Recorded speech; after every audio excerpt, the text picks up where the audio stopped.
Welcome to, or welcome back to, the Agatha May Detective Agency. I'm Agatha May, and in this episode, we're continuing the timeline of the Mica Francis case. This video covers June 2024 through December 2024. Before we get into June, I want to cover a few things from the last timeline video, as well as cover some events that I missed in May. First, let's talk about the 911 call that Mica Francis made on 2/7/2024 when she called from the Buc-ee's in Florence, South Carolina. There have been several comments made on the video that Mica sounded unstable or crazy and various other adjectives. She did sound frantic, and I think possibly that had to do with the fact that it was 3:52 in the morning and she'd recently found out that her husband was wanting police to pick her up to have her involuntarily committed into a mental health facility. I think she was also possibly having a panic attack because of what was happening. I wonder if she'd even got much sleep before that call was made. Plus, if we look at Mica's list, which is her claims of abuse from John Paul Miller, we see that she alleged that he withheld food from her, medicated her against her will, and deprived her of sleep. If any of that is true, any one of those can cause someone to sound off. She still had the presence of mind to decide to stop the wellness check because she didn't want John Paul's sister Lacey to be traumatized by it. So was she frantic and panicked? I think so. But the goodness of her heart still came through in that call. There was also a comment about why I said that Mica chose to go to the hospital. There were two versions of that event. One was that she chose to go so she wouldn't be picked up. The other was that Charles Randall had her meet him at Walmart so he could give her meds, and the police were there to pick her up. I have zero proof of either of those scenarios, so I went with the less litigious one. If someone can provide proof of Charles Randall being at Walmart, please let me know. Here are some events that I missed in May. May 9th, 2024, Rumpled Russell Long began sending cease and desist letters to everyone in the entire world. Nick Jenay, who was once John Paul's favorite flunky, was leaving digital copies of the letters and comments in some of the Facebook groups, like they actually meant something. Maybe he was getting an extra pat on the head from John Paul for every time he attached that letter to a comment. Well, good job, Nicky. May 29th, 2024, a judge granted Allison Williams emergency request to deny John Paul visitation with his children. The court sealed the case after that, so I don't know if there was a hearing for a permanent custody change, and if so, if John Paul was allowed visitation. I do know that I haven't seen any of his children with him in the multiple photos and videos taken of him in public. May 30th, 2024, John Paul had an impromptu interview with Justin, who was just in the nick of crime, on TikTok. And this was the TikTok live where Robbie Harvey was on the panel at first, and John Paul refused to do the interview until Robbie was gone. So the iPhone guru walked down to John Paul's house and TikTok magic happened. Okay, it wasn't really magic. Most of the video was garbled because John Paul's neighborhood doesn't believe in 5G, or maybe they just don't have good service there. There was a lot of lagging and garbled video, but what did come out of the interview was that John Paul admitted he was wearing Mica's necklace in the interview he did with WPDE less than a week after Mica's death. He also let everyone know that you can just totally lie on police reports and on affidavits. Well, sure you can. You can also shove live squirrels down your pants, but it's not recommended. And now let's move into June, which in John Paul's world seems to be Call Your Local Police Month. At least the last half of the month is. In the last 2 weeks of June, John Paul called the police more than I have in my entire lifetime. In fact, even if I was missing a couple of fingers on one hand, I could still count the number of times I've called the police in my lifetime. And he would need to sew an extra finger on his hand just to count the calls he made in June. June 5th, 2024, Judge Jan Holmes signed an order stating that Mica's phone and other possessions collected by Robeson County investigators would be turned over to Mica's attorney, Regina Ward, once the investigation was finished. As far as I know, to this date, she has not received those items. That same day, the Post and Courier published an article about John Paul, and part of it read, quote, The Post and Courier spoke with a dozen people connected to the Miller family, the church, and the bar that J.P. co-owned until recently.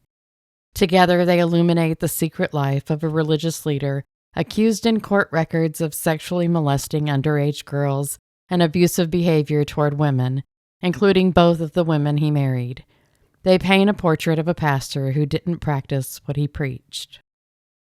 On June 6, 2024, John Paul filed a response to Cedar Francis's filing on behalf of Mica's estate.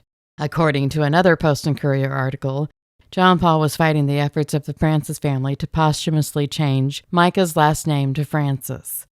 Sierra had also requested a forensic expert to conduct a financial investigation for, quote, fraudulent transfers of marital property, including money and accounts, end quote. And John Paul's response to those claims were, "You can't catch me, copper. I did nothing wrong, see? I don't even know what money is." Well, those weren't his exact words, but he did deny any wrongdoing. Michael Schwartz was named as the attorney for Solid Rock Church, since the church was part of Sierra's filing, but does anyone else not ever remember the name Michael Schwartz? Who is he, and where did he scurry off to? Oh, never mind. I just looked him up, and he works with Rumpled Russell. June 9th, 2024, my bestie for the resty, True Crime Re, posted the first of John Paul Miller's videos. In it, John Paul claimed he had 350 pieces of proof of what led to Mica's death. John Paul continued to post videos via his most specialist agent in the entire world's TikTok channel throughout June and maybe even into July. I'm probably not going to mention any more of them because, ew. I would post a clip of that video, but we all know I can't do that because somebody I won't name doesn't understand what fair use is. That same day, Myrtle Beach Police Department began monitoring the protest at Solid Rock Church, and they were writing reports of the day. Every report I've read from them about the protesters is that they were always doing what they should be doing. The only things that were mentioned was that the police told protesters they couldn't use a bullhorn or wear a mask that covered their face, and the protesters complied with both of those things. June 16, 2024, John Paul called Myrtle Beach Police Department about protesters being too loud and disrupting the church service. The responding officer went inside the church and determined the protesters were not being too loud. June 18, 2024, John Paul filed a police report because people had been following him all around town and taking photos of him. He complained that the photos of himself being posted on social media make him feel unsafe. Aww. Then John Paul told the officer that it was Robbie Harvey that was the one posting the photos, but he probably called him Robbie Stinky Harvey. The officer even called Robbie, and Robbie told him that he receives his photos from outside sources, and he never posts any if he thinks they were taken illegally. Then the officer said "see ya" to JP and finished his report with, "At this time, no actions are believed to be criminal, and no suspects are identified as the subject taking photos of victim 1. Nothing further." June 19, 2024, John Paul called police to report that he'd found a tracker on his vehicle. The responding officer noted that the tracker was taped to a high-powered magnet, which was used to attach it to John Paul's truck. The officer even took the tracker with him and noted that John Paul had already touched it without gloves on. So does that mean they were actually going to check for fingerprints? The responding officer even took the tracker back to the office to get the serial number off of it. But they wouldn't check for fingerprints on the razor blades that Mica found in her tires. What did they do when she found a tracker on her car? Nothing. They told her it was a civil matter. And the day before this happened, when John Paul called about Robbie Harvey, he told the officer that he was being followed all around town.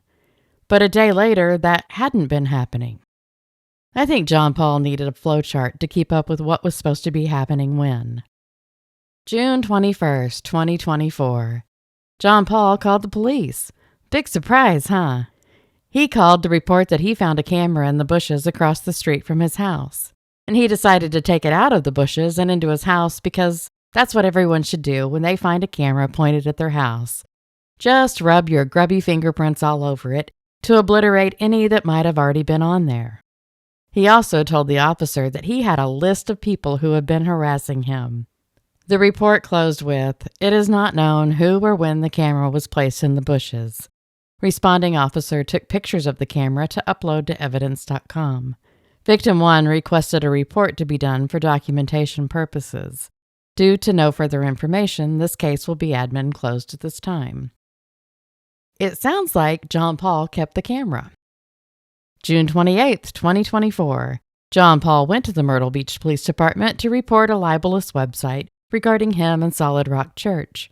Quote, on 6/28/2024, around 22:07 hours, the complainant arrived at the Myrtle Beach Police Department, located at 1101 North Oak Street, to report a libelous website regarding him and his church. Responding officer spoke with the complainant, who provided responding officer with the name of this website, solidrockmyrtle.com. The website displayed information regarding Solid Rock Church in Market Common and the complainant himself. The website reads as if the complainant himself wrote it.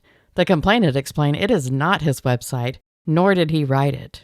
The website calls the complainant a murderer, sex trafficker, abuser, and a money launderer. The report stated it was an active investigation. June 29, 2024. Guess who John Paul called? If you guessed the police, then winner, chicken dinner and an ice cream sundae for dessert. This time, John Paul was calling because he found another camera in the bushes across from his house. Well, of course you did. You stole the first camera that was in the bushes, so obviously the person who left it there had to buy another one to leave in the bushes. John Paul told the officers that he'd seen the suspect on his Ring camera. John Paul showed the officer a video of the suspect admitting on a TikTok video that she'd been caught outside of his house with the garage doors open. I'm not sure what the garage doors have to do with anything, because if you don't want people looking inside your garage, shut the garage door. Then John Paul told the responding officer that he felt like his life was in danger due to the suspect's actions. Really? That's all it takes for you to feel like someone is going to off you? A camera in the bushes, and then being outside your house when your garage door was open? I mean, I could see if the suspect was outside your house screaming something like, I'm gonna off you, man, or your hiney is miney, twitface. But I think it's a stretch to say that your life is in danger without there being an actual threat of your life being in danger. I get feeling like your privacy is violated, but it's a stretch to think that you were going to be killed. John Paul then provided evidence that the suspect was the creator of the fake website because it was linked from her TikTok account. Well, I'm not sure that's how that works. Whether she was or not, John Paul was mad that she called him a cult leader. I don't know that I'd call him a cult leader because they're usually charismatic enough to keep a larger following.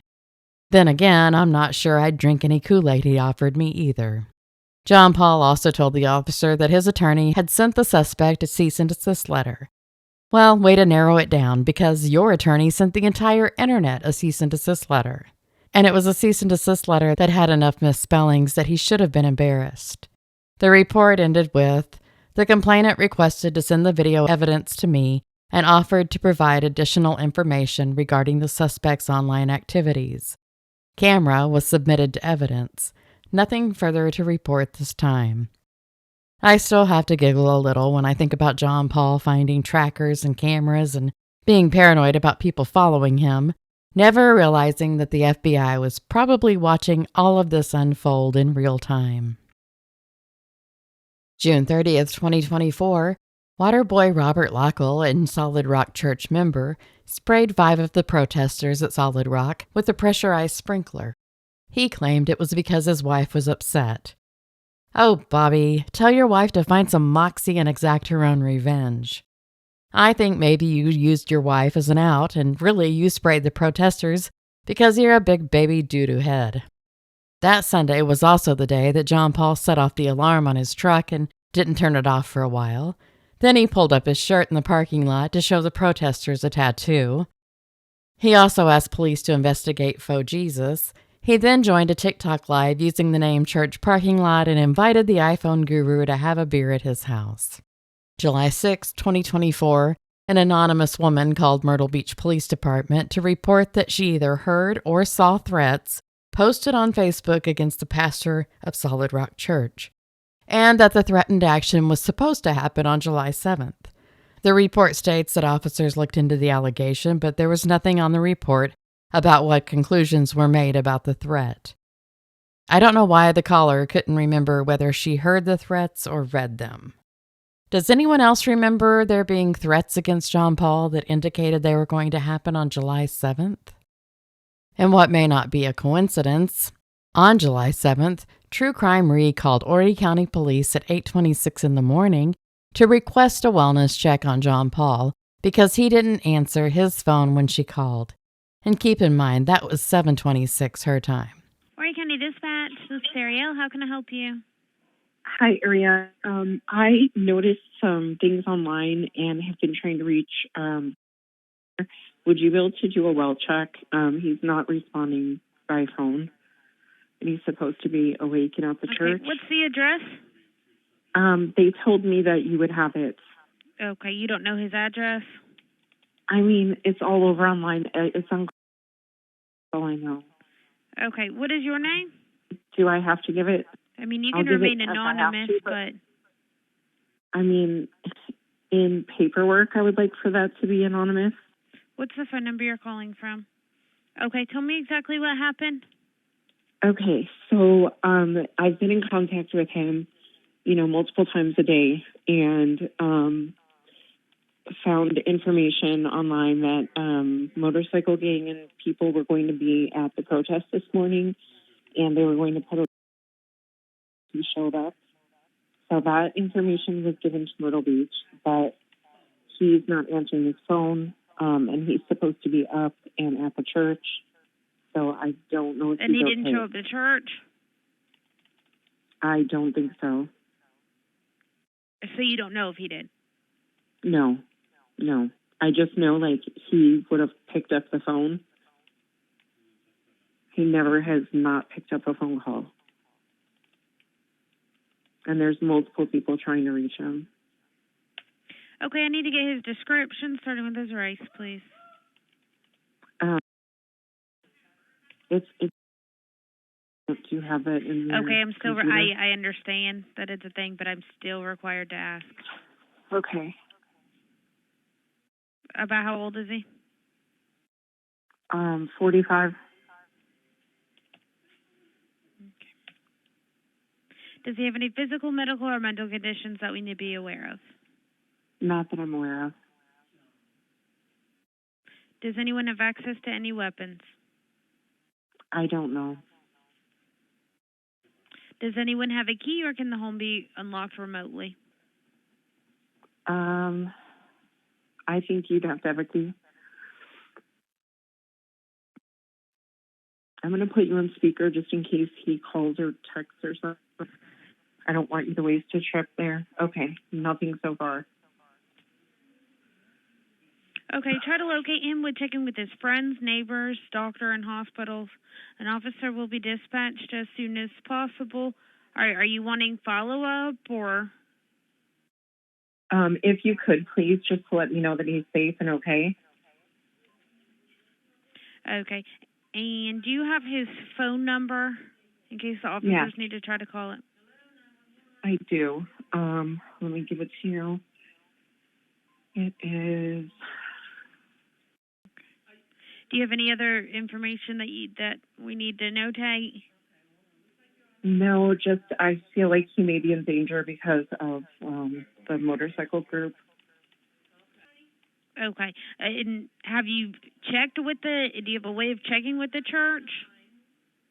Well, there's people there live, and nobody's seen him yet. I don't know if that matters, but there's also a trailer blocking one of the entrances, so it's possible somebody would maybe not have seen him, but highly unlikely. Mhm. Okay. Like I said, an officer will be dispatched as soon as possible. Just call us back if anything changes or you have any further information, or, of course, if you hear from them, okay? Okay, most definitely. Thank you so much. You're very welcome. Bye-bye. Bye-bye. Horry County Dispatch, this is Rita. Hi, Rita. I just called a short time ago to ask for a well check. He is okay. He's in the bathroom. What's the address? He just finally reached out via text. Okay, what was the address, honey? It's up on all the numbers. Okay, hold on. All right. Thank you so much, and I'm so sorry. Nobody was able to reach him all morning. Okay. Thank you so much. To subject, and he was in the bathroom. Yes. Yes. Okay. He's okay. Got it. All right. Thank you. All right. Bye-bye. I wonder if he was entertaining a certain brunette at the time whose name rhymes with Tina Corley, and that was really the reason he couldn't answer the phone. Also, who calls the police because someone doesn't answer the phone, especially when it's just supposed to be someone you have a professional relationship with? I mean, was John Paul in the bathroom for 14 hours, or was it just a normal amount of bathroom time? Here's some advice from Aunt Aggie. If you find yourself being this clingy, buy a few cans of Static Guard and get a good therapist. July 9th, 2024, Waterboy Robert Lockle was charged with 5 counts of third-degree assault for spraying protesters in the face. As of today, the Horry County Court still shows that he has requested a jury trial. His attorney is Rumpled Russell Long, and according to John Paul, old Joseph and Lynette Dutton donated money to Robert's attorney fund. If you don't know who the Duttons are, lucky you. But if you want to know, I'll post a link in the description to the videos I've made about them. July 15th, 2024. After waiting for a couple of days, Flo Daddy Flo finally released the interview with John Paul Miller that was posted for paid members only on TikTok. True Crime Re helped facilitate the interview and stated that, quote, "Actually, I asked Flo to do the interview because I had COVID, LOL. I've been posting all of his content exclusively. When I can't, I send to Justin on TikTok. I wanted Flo to do the interview over Justin because I knew Flo would ask the hard questions, LOL, end quote. I'm gonna bet she wasn't really LOLing when she wrote LOL. I'm not sure if anyone ever learned why it took so long to release the interview, or why it sounded like Flo and JP were using tin cans and a string to talk to each other. July 20, 2024, John Paul Miller gives an exclusive interview to the ever-patient Rich McHugh on News Nation. In a letter or in an email you wrote to Mica, you apologized, yes. Right? You apologized for tracking her, for messing with her tires, for posting the picture. So that's all true, right? So great question. I'm so glad you asked that, actually. If I wanted to lie about that, I would just say I never wrote the letter, right? Because how can you prove that I wrote somebody a letter? There's no signature, there's no name, it's not in my handwriting. But I 100% wrote the letter. And I did it because the night that she was with me, the last night we were together for 4 hours, at one point, because the whole 4 hours I'm trying to get her to take her medicine. And then she said, my family doesn't want me to. They don't want me to come inside the house. Maybe it's your house, come inside. So finally we get to the point, she says, you know what? I'll take my medicine and I'll come home if you'll give me $10,000 and if you'll write me an apology letter. So let me understand this correctly. The email that you wrote to Mica, apologizing for hiring a PI, tracking her, messing with her tires, and posting a topless photo of her. You wrote that, you say. Yes, but sir. Now you're saying that you didn't actually do these things. I did the PI thing. That's what I do. She hadn't been taking her medicine. So just to be clear, you wrote this to Mica, but now you're saying you didn't do those things. No, I did not slash the tire. I did not. I don't think there's a naked picture of her anywhere, ever. Anyway, I think that was just a made-up thing. And I think that her tire just got something ran over from what I understand. I don't know. I didn't see anything. But I did hire the PI before. John Paul was literally sitting across from the guy who reported about the apology letter and who possibly has a copy of that topless photo of Mica. And can we all agree that we completely understand this look on Rich's face? After the interview, Ashley Banfield once again asked body language expert Scott Rouse from the Behavior channel on YouTube for his opinion on John Paul's behavior when he demonstrated his ability to fake cry. Here's a clip, and I'll leave a link to the full video in the description. Pastor John Paul Miller broke down in tears even before the questions began. And I have a little moment of that I want to play for you and ask you about it right after this. So take a look. I'm so sorry. I'm so sorry. Okay. I'm so sorry. You need a minute? Oh, man. Oh, man.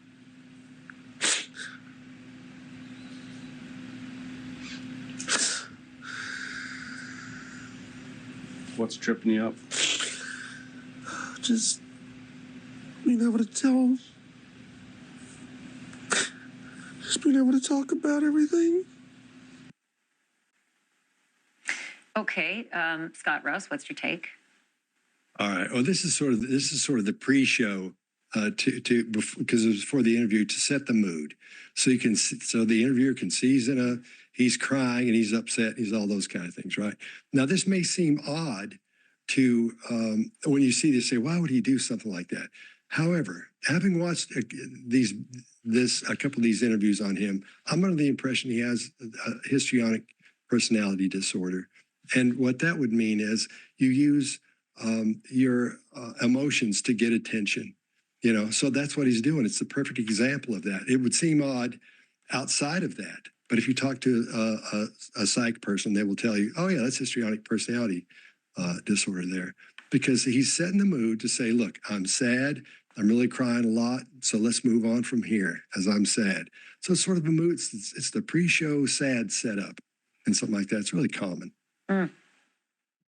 July 21st, 2024, Destiny Dutton, daughter of the aforementioned Nutton Duttons, showed up to the protest at Solid Rock Church and used the alias Adrian Fisher so that she could interview the protesters under false pretenses, just like Jesus would do, right? In a comment on Facebook, True Crime Re later stated that John Paul had hired Destiny and paid her $1,000 to play the part of Adrian Fisher, reporter on the loose. July 23rd, 2024, Mike Owen with WPDE interviewed John Paul Miller. John Paul showed his binder full of proof, but just the outside, though. We still haven't seen what lurks inside that binder, but I'll bet half of it is recipes for variations of Jell-O molds that have shredded carrots and hot dogs in them. John Paul also talked about the day that he confronted Mica at East Coast Honda on March 11, 2024. He said, quote, I was getting her mail to her and she yelled something mean at me and I threatened to show pictures of her. So we're supposed to believe that John Paul threatened to post pictures of Mica, but didn't actually do it, but then apologized for it even though he didn't do it. There was a rumor floating around that Nick Jenne worked at East Coast Honda, and he's the one who told John Paul that Mica was there. And did Mica really yell something mean at John Paul, or was he mad about Mica and DJ being on the beach? When Mike Owen was reading off the abuse claims against John Paul that are part of Mica's list, this is the face that John Paul made. Let's watch. Mica's family is trying to get a law named after her.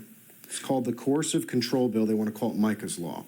They claim that she had a journal that shows she was a victim of abusive, coercive control. The definition includes things like isolation from family and friends, depriving of basic needs, threats to reveal private information, monitoring communications, and financial abuse. Those are some big allegations. Have you ever done any of these things to Mica? Never. Why do you think the family is trying to get this law passed and has this journal? They want money and fame. They'll do anything for money. July 23rd, 2024, an unnamed woman made a police report for harassment. Quote, the victim claimed that on 6/7/2024, she had received a text message from an unknown number claiming to have sensitive information. She had received this message in Virginia via cell phone. She was advised to get a report from Virginia police because if harassment had occurred, it would be in Virginia's jurisdiction. The victim also stated that John Paul and only a few others had knowledge of the sensitive information. July 26, 2024, John Paul Miller filed an affidavit as part of the settlement agreement. I'm not sure how it was actually released since the rest of the settlement was sealed, but by golly, someone got a hold of it and then the entire internet was privy to it. And for that, I will be eternally grateful because it was a platinum mine of information, material, and laughs. July 29, 2024. The Francis family and John Paul reached a global settlement in the lawsuit over Mica's estate. Now, August was pretty quiet. There was that one troublemaker who infiltrated a hidden Facebook group and started making videos about them, and 5 months later, the members of that group are still mad at her. Way to hold a grudge, ladies. August was also the month that Solid Rock Church began having an identity crisis and at one point even changed their Google listing name to Left It in the Water. Their YouTube channel was also changed and they tried using the music and spoken word logo that belonged to the Church of Jesus Christ of Latter-day Saints, the church with an entire herd of attorneys. August 29, 2024, Melissa Mancari, who was a paralegal for Sarah Whatley, was on Robbie Harvey's YouTube channel. She alleged that John Paul had called the law office on February 7, 2024, needing an attorney for a divorce against Mica, and he allegedly said that he wanted a shark and someone who would, quote, according to Melissa, destroy her. September 1, 2024, John Paul returned to the pulpit for the first time since Mica's death. September 9, 2024, Melissa Mancari was on Steph's case files talking about John Paul again. September 17, 2024, John Paul filed a $6 million defamation lawsuit against Melissa Mancari, and I'm going to make a separate video about this soon. September 29, 2024, Susie Skinner filed a police report and accused a protester of verbally harassing her. The officer reported that he didn't hear any profanity or threatening statements, but that the statements could be categorized as derisive and demeaning. I learned later that someone had called Susie a baked potato. Now, can you imagine filing a police report because someone called you a cooked tuberous vegetable? October 17, 2024, John Paul Miller filed a new nonprofit with the South Carolina Secretary of State named Living Water Church at Market Common. October 20th, 2024, there's a new girl in John Paul's world, and you'll get a stiletto straight to your eyeball if you even think about crossing her. I don't really think she'd do all that. Tina Corley went to church with John Paul, and she strutted her stuff while he held a cardboard sign that read, "We'll preach for food." Or maybe it just said peace. November 1st, 2024, the FBI raided the home of John Paul Miller.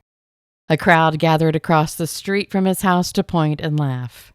The video I made about the raid has been my most watched video to date. Thanks, FBI. November 6, 2024, John Paul is arrested on charges that he assaulted one of the protesters, and he got to spend the night in jail. The next day, the ever-high-heeled Tina Corley and rumpled Russell Long were there to escort John Paul out of the courthouse. Russell was not wearing heels, though. John Paul seemed to be more interested in his phone than either of his companions. Russell Long held a press conference in front of the courthouse and made a statement about the protesters that, quote, "They show up to hold up signs and scream and speak into bullhorns and yell and harass to the point where they basically killed the church. The church has died. The church is closed down." End quote. What a drama queen.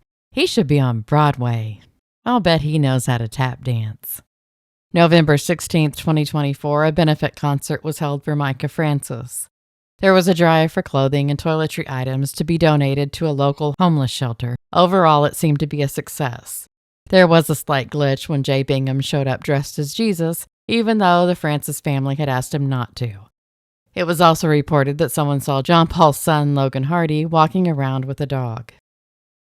November 18, 2024, Mercy Church Ministries is filed as a nonprofit.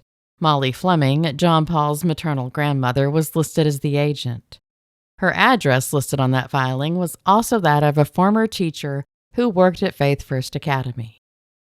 November 19, 2024, Forge Church is filed with Tina Corley as the agent. December 1st, 2024, Solid Rock Church, who according to Russell had closed, has their service at the Hay Barn, which is behind a bar called the Rat Hole and is part of R.H. Acres. The same location has a motorcycle rodeo. Well, vroom vroom and yeehaw.